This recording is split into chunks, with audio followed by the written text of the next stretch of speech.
Hello and welcome to a new episode of Toolbase tutorials.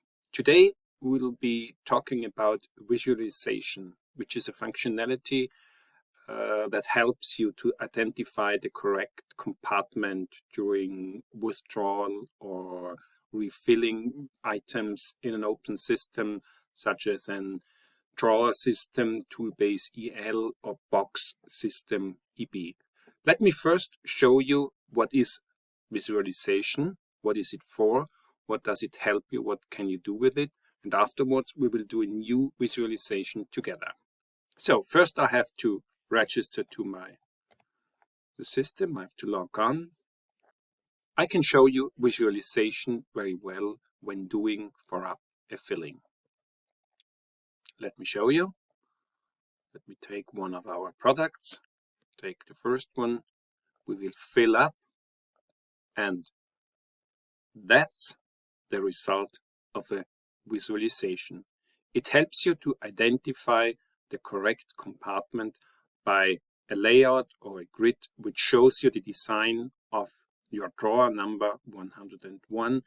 It shows you the compartments, it shows you the numbering, and it shows you the correct compartment which you have to use to fill up this item correctly. So this is the result of visualization. In the next step, we will start to make such a visualization during the training for a new and empty drawer.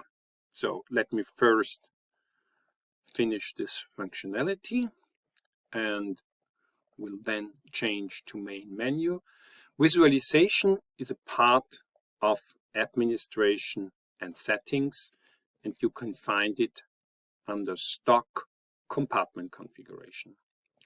You can see here I've got a drawer system, a Toolbase EL9 with 3 drawers. One is already defined. It has 20 compartments, and you have seen the grid, the visualization during my filling up. This is a new drawer, which is an empty drawer. This is comparable to the situation you have when you get a new system. We have always just one compartment in a drawer, and we will now do a complete visualization for this drawer. Let me first show you what is our intention. Our intention is to have afterwards 16 compartments in this drawer, and the numbering system Achterberg, which means first row number 10, second 20, third 30, fourth 40, and 11, 12, 30, 14. So in total 16 compartments, and the numbering you can see here. But now we start with our new drawer. We say visualization. Now we decide we want to have 4 columns and 4 rows. Now we start with the horizontal separations. You just move the cursor and you can see the possible lines change to green, which you can change. If I change to vertical, you see whenever the mouse moves over a vertical separation, it's green unless we have not chosen it. And I click, and you can see we have the first separation, we have the next separation, and we have the third. Now we change to horizontal and have to do the same. At the moment I have a mouse over, color changes, I just check all the lines. Don't bother about the numbering, it will be changed in next step. Now I have made my grid complete, and it looks the same like we have here, except the numbering, which we will change in next step. Changing the numbering, the variant of the numbering, it gives you 2 possibilities. On the first way, the standard, just do it and you will see 1, 2, 3, 4, 5 until 16, or the numbering system of Achterberg, which I described to you before. So I will once again re-enumerate the compartments, and you can see we have now finished. We have 11 to 14 in first row, 21 to 24, 41 to 41. So this is in first step visualization for a new and empty drawer. I say accept the changes. I have to accept twice. And if I then go back, you can now see, I can go from one back, you can see we have now a drawer 102. It has 16 compartments. They are at the moment empty. But you can see I have already done the correct numbering. The next step I have done hidden, so we are fast. I've now linked some items to the new compartments, and I can show you very quickly the result of our visualization. When filling up again, say, let me take this one. So I want to have 5 parts put in. So I start filling, and what you can see is we have made our new grid, which is identically to the grid in your drawer. Compartment numbers are as we have planned, so job done. So let us fill up a second one, because we need this in the next step. I also say I want to fill up 5 of this. Let's start filling, and you can see, okay, once again our grid, next compartment, everything. Okay, so this was step 2 to show you how to implement such a new grid in your, or such a new visualization in your system. In next step, I want to show you how to change an existing visualization. For example, we find out that we need bigger compartments because we have bigger tools, or we have more tools than planned before. So we will have to change the design, and in next step I will show you how to do. First, I want to show you a graphic. This is where we come from. This is what we have done in step before. We had 16 compartments, all with the same size. That's what we just realized. In next step, we want to adapt this design. Most of the compartments pretty stay the same. What we change 11 and 12 to a bigger 11. So 12 and 13 will change too. And we will change 31 into a bigger compartment. So we will only have 3 compartments in one row. Okay, this is the job. We will do it on the same drawer we had before. Let's start. Once again, the job will be done in administration, same procedure than before. Administration, settings, stock, compartment configuration. You can see drawer number 102 with still the 16 compartments. That's the one we want to change. I click on the drawer. You can see we have the items linked to the compartments. We have those 16 compartments we want to change. Change is done the same like setting up. We start visualization. Now you can see a difference. You can see white compartments. The white compartments are empty.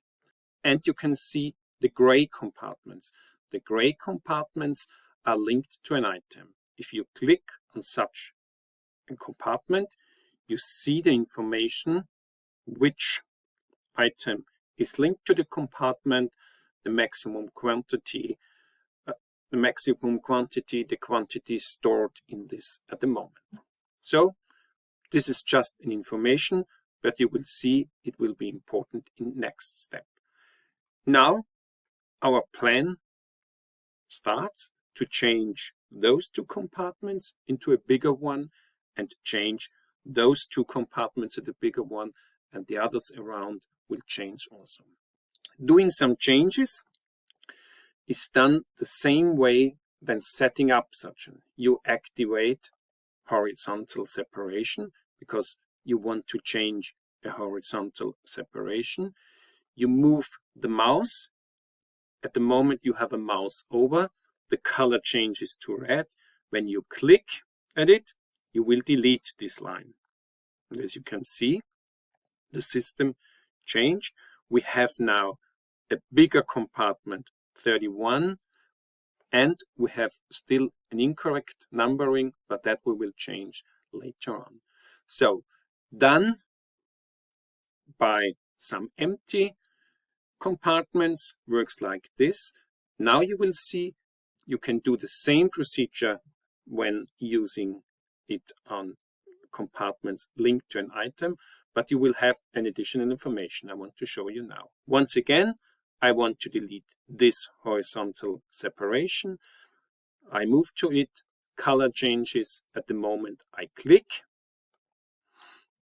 You get the information that the items stored or connected, linked to these compartments will be removed from the compartments. That's necessary because at the moment after this job we don't have two compartments but only one left, so the system does not know which one of those two items should be used.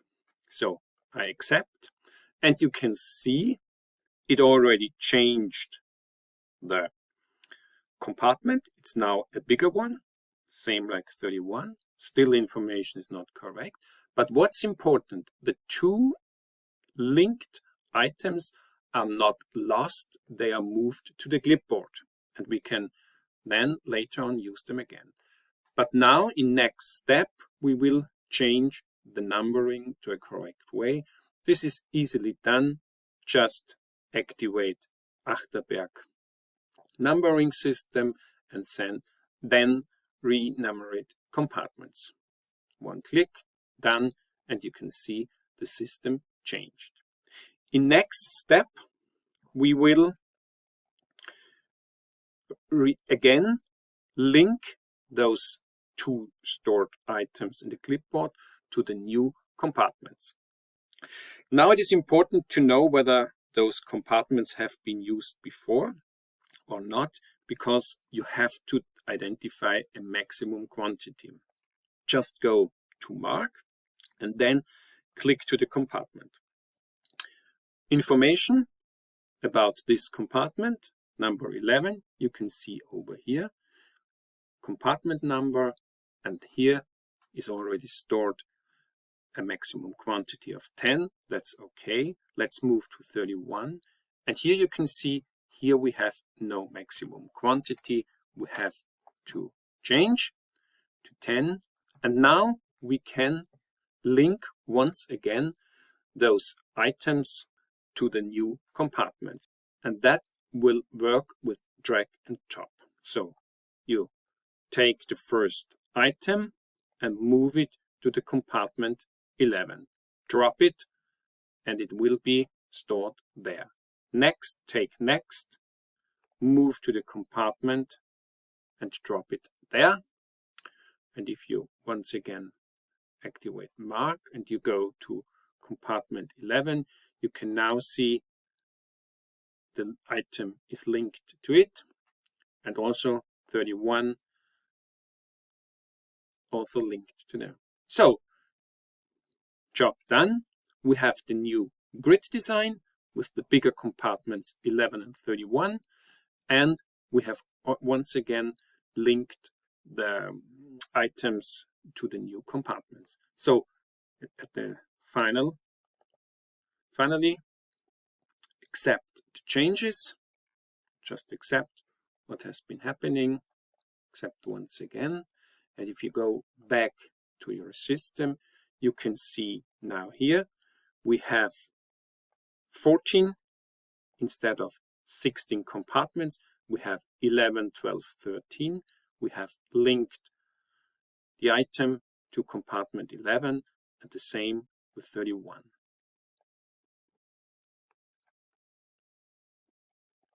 So going one step back, you can once again see 102, 14 compartments.